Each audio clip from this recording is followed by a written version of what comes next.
بسم اللہ الرحمن الرحیم۔ مئی 1997 کی ایک دوپہر کو میں اور خالد بھائی جیل کے احاطے میں پڑے ہوئے ایک کنٹینر کے سائے میں بیٹھے ہوئے تھے۔ پانی بھرنے والے ساتھی دریا سے پانی بھر کر لا رہے تھے، جبکہ بقایا تمام قیدی بھی خلاف معمول جیل میں ہی موجود تھے اور ان کو بگار پر نہیں لے جایا گیا تھا کہ دفتن جیل کی چھتوں اور برجوں پر کھڑے ہوئے پہرادار گلے پاڑ کر نعرے لگانے لگے اور ایک دوسرے کو مبارک مبارک کہنے لگے، جبکہ نیچے بیرکوں میں موجود شمالی اتحاد کے فوجی بھی باہر نکل آئے اور انہوں نے جیل کے احاطے میں پھرنے والے قیدیوں کو انتہائی ذلت آمیز طریقے سے بھیڑ بکریوں کی طرح کمروں میں دھکیلنا شروع کر دیا۔ حالات کے پیش نظر میں اور خالد بھائی بھی اپنے اپنے کمروں کی طرف چل پڑے۔ کمروں کی طرف جاتے ہوئے خالد بھائی نے ایک پہرادار کو مخاطب ہو کر پوچھا کہ کماندان، یہ ہلچل کیسی ہے؟ عام پہرادار کو کماندان کہنا ایک قسم کا مکھن لگانا تھا، کیونکہ پہرادار قیدیوں کے منہ سے اپنے لیے کماندان کا لفظ سن کر پھولے نہیں سماتے تھے اور اپنے آپ کو سچ مچ کوئی بڑا کمانڈر سمجھنے لگ جاتے تھے۔ پہرادار نے انتہائی متکبرانہ لہجے میں خالد بھائی کو جواب دیتے ہوئے کہا کہ عامر صاحب نے کابل فتح کر لیا ہے اور طالبان بھاگ کر قندھار چلے گئے ہیں اور بہت سارے طالبان کو ہم نے گرفتار کر لیا ہے۔ مزید شیخی بگارتے ہوئے اس پہرادار نے کہا کہ عنقریب ہم قندھار سے بھی طالبان کی جڑیں اکھاڑ دیں گے، اب تم اپنے کمروں میں جاؤ کیونکہ نئے گرفتار شدہ قیدی پہنچنے والے ہیں۔ پہرادار کی باتیں جہاں ہم دونوں نے سنی، وہاں دوسرے بہت سارے قیدیوں کے کانوں میں بھی یہ باتیں پہنچ چکی تھی، کیونکہ متذکرہ پہرادار تقریر کرنے کے انداز میں ہم سے مخاطب تھا۔ غالباً اس کا ارادہ بھی یہی تھا کہ یہ باتیں دوسرے قیدی بھی سن سکیں۔ خالد بھائی اپنے کمرے میں چلے گئے، جبکہ میں اپنے کمرے میں داخل ہوا تو میرے دل و دماغ میں اندیشوں اور وسوسوں کی آندیاں چل رہی تھی۔ اگرچہ میرے دماغ میں یہی خیالات گردش کر رہے تھے کہ پہرادار یقیناً جھوٹ بول رہے ہیں، لیکن پھر بھی ان کی باتوں نے تقریباً تمام قیدیوں کے دلوں کو اندیشوں سے بھر دیا۔ فی الحال ہمارے پاس ان خبروں کی تصدیق یا تکذیب کے لیے کوئی ذریعہ نہیں تھا۔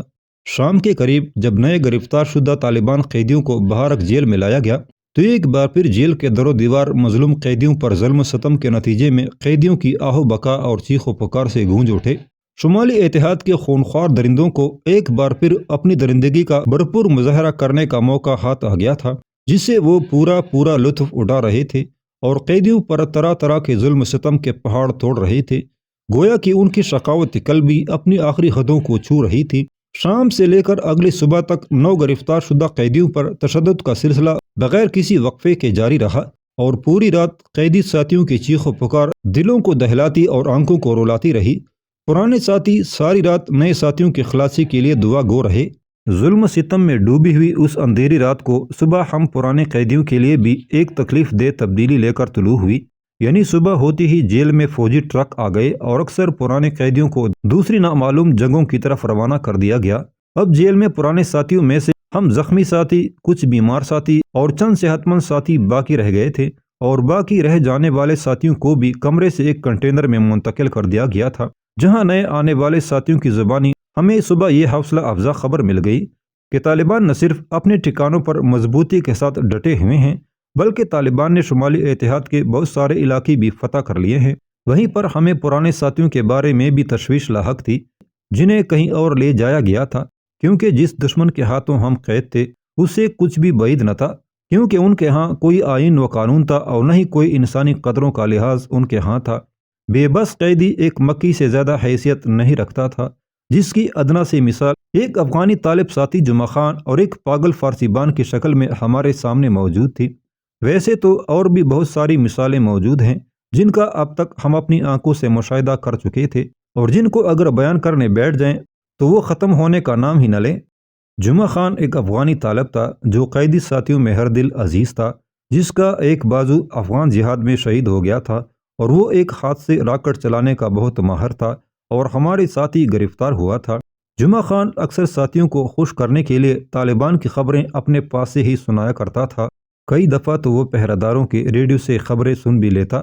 اسی طرح اس نے ایک مرتبہ ساتھیوں میں یہ خبر چلا دی کہ طالبان نے صوبہ کاپیسا اور صوبہ پروان دوبارہ فتح کر لیا ہے اور پنجشیر کی طرف ان کی پیش قدمی جاری ہے۔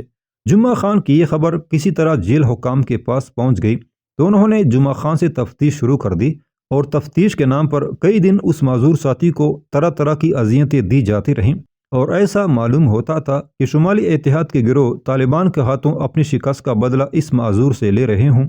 اب اتنی درندگی اور ظلم کے بعد بھی ان کا کلیجہ ٹھنڈا نہ ہوا تو ایک رات جیل کا بڑا عملہ جمعہ خان کو جیل کے پیچھے والے پہاڑ کے اوپر لے گئے، جہاں پر اس کو گولیوں سے چلنی کر کے شہید کر دیا گیا۔ جمعہ خان شہید کا جرم صرف اتنا تھا کہ اس نے کسی طرح سنتریوں کے ریڈیو سے حقیقت پر مبنی خبر سن کر اپنے ساتھیوں کا حوصلہ بڑھانے کے لیے سنائی تھی، اور اس چھوٹی سی بات کی پاداش میں کئی دن دردناک عذاب جیسی اذیتوں سے گزار کر آخر شہید کر دیا گیا۔ دوسری مثال اس نیم پاگل شخص کی داستان ہے جسے شمالی اتحاد والے بھارک جیل کے آس پاس سے پکڑ کر لائے تھے۔ اس پر طالبان کا جاسوس ہونے کی فرد جرم عائد تھی، حالانکہ یہ نیم پاگل ان کا ہم زبان اور پنسیر ہی کے کسی علاقے کا رہنے والا تھا۔ اس شخص پر بھی شمالی اتحاد والوں نے کئی دن تک تشدد کیا اور آخر کار تک ہار کر اس نیم پاگل شخص کو پہرہ داروں نے اٹھا کر جیل سے باہر پھینک دیا۔ رات کے وقت جب برف باری شروع ہوئی تو متذکرہ شخص جیل کے گیٹ پر آ کر شور کرنے لگا کہ مجھے اندر آنے دو، مجھے بہت سردی لگ رہی ہے اور میں بھوکا ہوں۔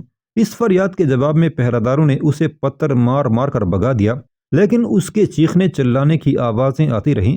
آخر میں جو اس کی آواز آئی وہ یہ تھی، اگر اندر نہیں آنے دیتے تو ایک روٹی ہی دے دو، میں بھوک سے مر جاؤں گا، تمہیں خدا کا واسطہ۔ اس کے جواب میں انہوں نے اس کو گالیاں نکالی اور کہا، مرتا ہے تو مر، ہمارا دماغ نہ چاٹ۔ 2 دن تک اس مظلوم کی صدائیں بلند ہوتی رہیں، لیکن جیل کے عملے پر اس کا کوئی اثر نہ ہوا۔ اثر ہوتا بھی کیسے؟ اثر تو انسانوں پر ہوتا ہے، مگر وہاں تو انسان موجود ہی نہیں تھے کہ جن کے دل ایک بے بس مظلوم کی فریاد پر پگھلتے۔ یہاں تو انسانوں کے روپ میں خونخوار بھیڑیے اور سنگ دل درندے تھے جن پر ایسی فریادوں کا کوئی اثر نہیں ہوتا۔ بہرحال تیسرے دن جب قیدیوں کو صبح کے وضو کے لیے دریا پر لے جایا گیا تو قیدی ساتھیوں نے دیکھا کہ اس نیم پاگل شخص کی اکڑی ہوئی لاش دریا کے کنارے پڑی ہوئی تھی۔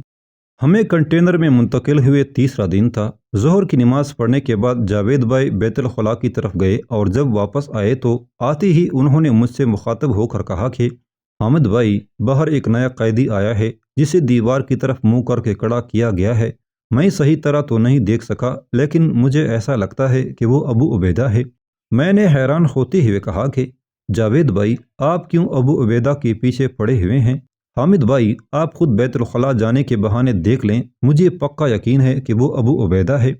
جاوید بھائی نے زور دیتے ہوئے کہا، میرا متجسس ہونا ایک فطری بات تھی، چنانچہ میں نے بھائی عبید اللہ سے کہا کہ مجھے آپ باہر لے چلیں۔ بھائی عبید اللہ نے مجھے اٹھایا اور ہم بیت الخلاء کی طرف چل پڑے۔ جاتے ہوئے تو میں نہ دیکھ سکا، البتہ واپسی پر میں نے غور سے دیکھا تو معلوم ہوا کہ واقعی وہ ابو عبیدہ ہی ہے جو دیوار کی طرف منہ کیے کھڑا ہے۔ ہم جب کنٹینر کے پاس پہنچے تو وہاں پر مدیر تحقیق مل گیا۔ اس نے ہمیں روکتے ہوئے کہا کہ تمہارا ایک اور پاکستانی آج ہم لائے ہیں، ذرا اس کی طرف دیکھو اور بتاؤ کہ تم اسے پہچانتے ہو۔ میں نے اچھی طرح ابو عبیدہ کی طرف دیکھا اور مدیر تحقیق کو جواب دیا کہ میں اسے نہیں جانتا۔ میں نے یہ انکار اس لیے کیا کہ ہماری جان پہچان کو جواز بنا کر مدیر تحقیق کوئی نیا بکیڑا نہ کھڑا کر دے اور ابو عبیدہ کے لیے کوئی نیا مسئلہ نہ بن جائے۔ مدیر تحقیق یہ پوچھ کر اپنے دفتر کی طرف چلا گیا، جبکہ میں اور عبید اللہ کنٹینر میں واپس آ گئے اور میں نے آتے ہی جاوید بھائی کو مخاطب کرتے ہوئے کہا کہ قیدی واقعی ابو عبیدہ ہے۔ جاوید نے افسوس کرتے ہوئے کہا کہ ہم خواہ مخواہ ابو عبیدہ کو روزانہ یاد کرتے تھے، ہمیں ایسا نہیں کرنا چاہیے تھا۔ کنٹینر کے ماحول پر ایک افسردگی سی چھا گئی اور بالکل خاموشی ہو گئی۔ اس خاموشی کو استاد حسان حبیب نے توڑا۔ استاد نے جاوید کو مخاطب کر کے مذاق کرنے والے انداز میں کہا، جاوید بھائی، پریشان کیوں ہوتے ہو اور ڈرتے کیوں ہو؟ آنے والا تمہارا دوست ہے، کوئی ڈریکولا تو نہیں۔ حسان حبیب اگرچہ اس وقت بہت زیادہ بیمار تھے اور کافی زیادہ نحیف بھی ہو چکے تھے، لیکن اس حالت میں بھی ساتھیوں کی دلجوئی کر رہے تھے۔ وزیرستان کے رہنے والے ایک کمسن قیدی ساتھی مرزا عالم کے جسم کی تمام جلد بے پناہ تشدد کی وجہ سے مکمل طور پر خراب ہو چکی تھی اور وہ انتہائی اذیت میں مبتلا تھا۔ ان بیمار ساتھیوں کے علاج معالجے کی جیل میں کوئی سہولت موجود نہیں تھی۔ جیل کے عملے کو تو ان اذیت میں مبتلا قیدیوں کی کیا فکر ہوتی۔ ریڈ کراس جو دنیا میں ایسے کاموں کے ٹھیکیدار بنی ہوئی ہے، اس نے بھی ان قریب المرگ قیدیوں پر کوئی خاص توجہ نہیں دی اور نہ ہی ایسے جاں بلب مریضوں کے لیے علاج معالجے کی کوئی خاطر خواہ سہولت مہیا کی۔ حالانکہ بین الاقوامی قوانین کی روح سے ریڈ کراس جنگی قیدیوں کی دیکھ بھال اور ان کے علاج و معالجہ کی پابند ہوتی ہے۔ اگرچہ ریڈ کراس والے ہم قیدیوں کے لیے کچھ نہ کچھ کرتے ضرور تھے، لیکن صرف خانہ پوری اور کاغذوں کا پیٹ بھرنے کے لیے اب تک کا مشاہدہ تو یہی بتاتا تھا۔ ابو عبیدہ کے بہارک جیل میں پہنچنے کے دوسرے دن ہم پیچھے رہ جانے والے ساتھیوں اور نئے گرفتار شدہ ساتھیوں کو بھی ٹرکوں میں بٹھا کر نامعلوم منزل کی طرف روانہ کر دیا گیا، اور آخر کار پنسیر ہی کے ایک گاؤں ملاسپا میں ہمیں پہنچا دیا گیا، اور ایک پہاڑی ٹیکری کے اوپر بنی ہوئی عمارت کے ایک کمرے میں ہمیں لے جا کر بند کر دیا گیا۔ یہ کمرہ گندگی کا ایک ڈھیر تھا۔ ہم قیدیوں سے پہلے غالباً یہ کمرہ بھیڑ بکریوں اور گدوں وغیرہ کے استعمال میں تھا۔ بہرحال ساتھیوں نے جتنا ہو سکتا تھا صفائی کی اور جگہ برابر کر دی۔ اگلے دن جن پاکستانی ساتھیوں کو ہم سے جدا کر دیا گیا تھا ان سب کو بھی یہاں ملاسپا میں ہمارے ساتھ منتقل کر دیا گیا، جن کو دیکھ کر ہم بہت زیادہ خوش ہوئے۔ کئی دن تک اسی کمرے میں ہم کو رکھا گیا۔ ان دنوں نئے گرفتار شدہ ساتھیوں کی تحقیق ہوتی رہی، اور اس دوران جیل کے در و دیوار تحقیق کے مرحلے سے گزرنے والے ساتھیوں کی آہ و بکا اور چیخ و پکار سے گونجتے رہے۔ تحقیق کا دورانیہ ختم ہوا تو تمام ساتھیوں کو اس متعفن کمرے سے نجات مل گئی، کیونکہ تحقیق ختم ہونے کے بعد ہم قیدیوں کو جیل کے صدر دروازے کے بالکل سامنے صحن کے آخری سرے اور عمارت کی اختتامی دیوار کے ساتھ ایک بڑے سے چبوترے پر رہنے کی اجازت دے دی گئی، جسے ہمیں قدرے سکون میسر آیا۔ البتہ یہ ساری عمارت خطرناک بچھوؤں اور سانپوں کی آمازگاہ تھی۔ ہمارے بستروں میں اکثر بچھو پھرتے رہتے تھے، اور کئی دفعہ بڑے بڑے سانپ دیواروں سے ہمارے اوپر آ گرتے تھے، لیکن الحمدللہ کبھی ایسا واقعہ پیش نہیں آیا کہ کسی ساتھی کو بچھو یا سانپ نے ڈسا ہو۔ جبکہ ملاسپا میں ہمارے 3 مہینے کے دوران پہرہ داروں کو کئی دفعہ بچھوؤں کے کاٹنے کے واقعات پیش آئے، حالانکہ پہرہ داروں کے پاس صاف ستھرے بستر اور رہنے کے لیے صاف جگہ تھی۔ جیل کی جس عمارت میں ہمیں رکھا ہوا تھا اس کی ساخت کچھ یوں تھی۔ یہ عمارت سڑک کے بالکل ساتھ تقریباً 20-25 فٹ بلند پہاڑی ٹیلے کے اوپر بنی ہوئی تھی، اور اوپر چڑھنے کے لیے ٹیلے ہی کو تراش کر سیڑھیاں بنائی ہوئی تھی، جن کے اختتام پر ایک چھوٹا سا میدان بنا ہوا تھا، جس کے ابتدائی کونے پر عمارت کا صدر دروازہ تھا۔ دروازے میں داخل ہوتے ہی دائیں طرف ایک کمرہ تھا جس میں ابتدائی دنوں میں ہمیں رکھا گیا تھا، جبکہ بائیں طرف 2 کمرے تھے جن کے اوپر بالا خانے بنے ہوئے تھے۔ دائیں بائیں دونوں طرف کے کمروں کے درمیان چھوٹا سا صحن تھا، جس کے اختتام پر ایک بڑا سا چبوترا بنا ہوا تھا، جو کہ اکثر قیدی ساتھیوں کی جائے قیام تھی، جبکہ کچھ ساتھی جن میں بائی شوکت اور کچھ سواتی ساتھی تھے بائیں ہاتھ ایک کمرے میں تھے، جو دراصل سیڑھیوں کی طرف جانے والی ایک گزرگاہ تھی، جبکہ اس عمارت کے بالکل سامنے یعنی سڑک کی دوسری جانب چند فٹ گہرائی پر دریا پنشیر بہہ رہا تھا۔ سڑک کے ساتھ والے کنارے پر شہتوت کے بہت سارے درخت لگے ہوئے تھے۔ یہیں پر سڑک کے ساتھ والے کنارے پر ایک ٹینک کھڑا ہوا تھا جو روس کی باقیات میں سے تھا، اور یہ روس دور کے مجاہدین کا شکار کیا ہوا تھا۔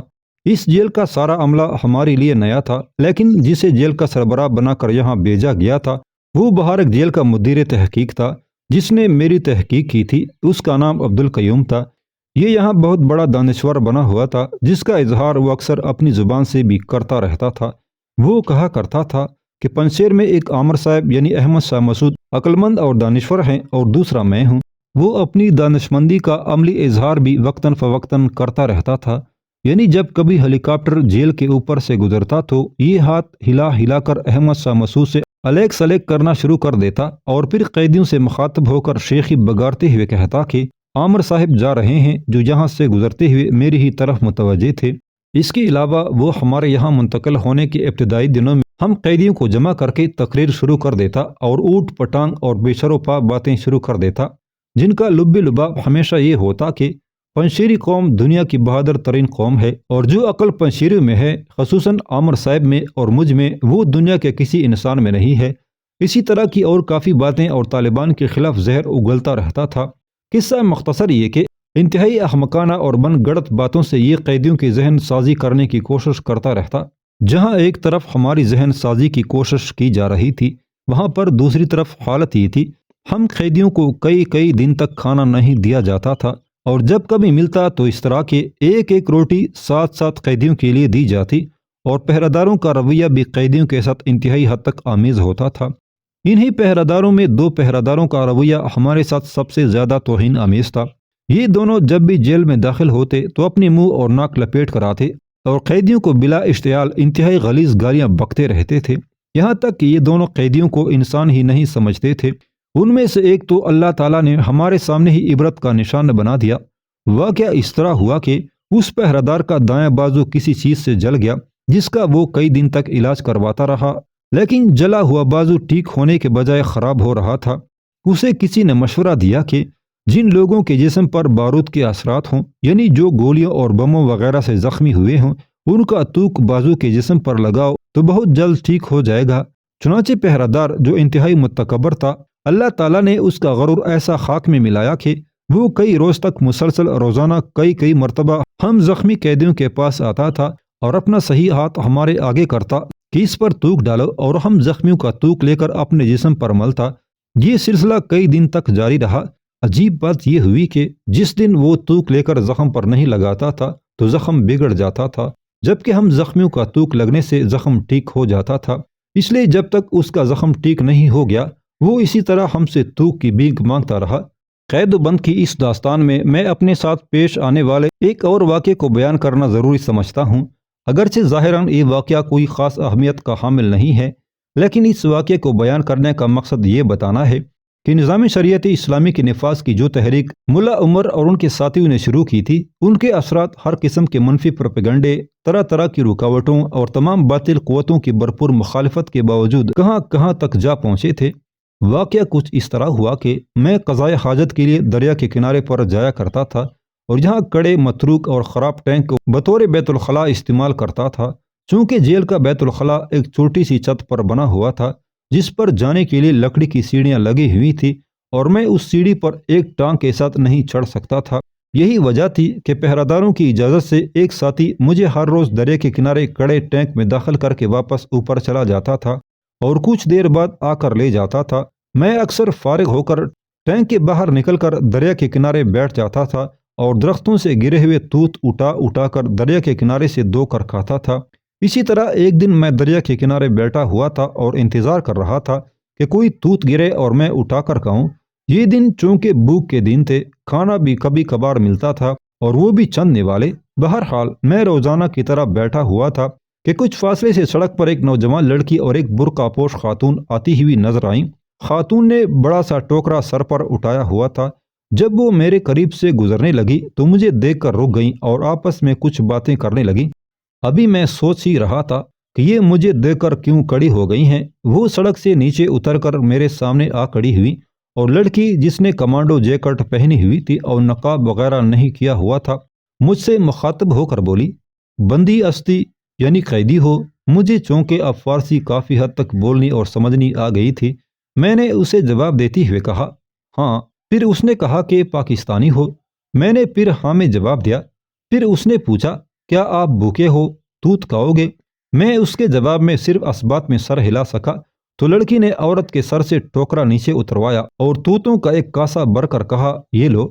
تو میں نے اپنا دامن پھیلاتے ہوئے کہا کہ اس میں ڈال دو۔ اس پر لڑکی نے کہا کہ تمہارے کپڑے خراب ہو جائیں گے۔ میں نے کہا کوئی حرج نہیں، آپ ڈال دیں۔ اس پر لڑکی نے توتوں سے بھرا ہوا کاسا میری جولی میں اونڈیل دیا تو میں اپنا دامن اکٹھا کر کے بیٹھ گیا اور ان کے جانے کا انتظار کرنے لگا، لیکن وہ کڑی رہیں۔ اور پھر لڑکی نے کہا کھاؤ، کیوں نہیں کھاتے؟ لیکن میں پھر ویسے ہی بیٹھا رہا۔ اس پر لڑکی نے میری جولی سے کچھ توت اٹھائے اور کھانے لگی، اور پھر کہا دیکھو میں کھا رہی ہوں، اس میں زہر نہیں ملا ہوا۔ میں کچھ شرمندہ سا ہو گیا، حالانکہ میرے ذہن میں دور دور تک ایسی کوئی بات نہیں تھی، اور پھر بھوک کی شدت میں ایسی باتیں سوچی بھی نہیں جا سکتی تھی۔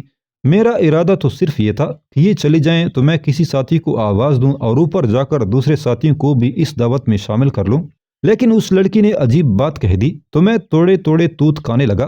پھر میں نے لڑکی کو کہا کہ دراصل میں یہ توت اوپر اپنے ساتھیوں کے پاس لے کر جانا چاہتا ہوں تاکہ میرے سب ساتھی ان میں سے کچھ کھا لیں، کیونکہ سب ہی بھوکے ہیں۔ میری اس بات کے جواب میں لڑکی اور برقع پوش خاتون نے جو گفتگو کی دراصل واقعہ کا لب لباب اور نچوڑ ہے، اور یہی باتیں نقل کرنے کے لیے یہ پورا واقعہ تحریر کرنا پڑا۔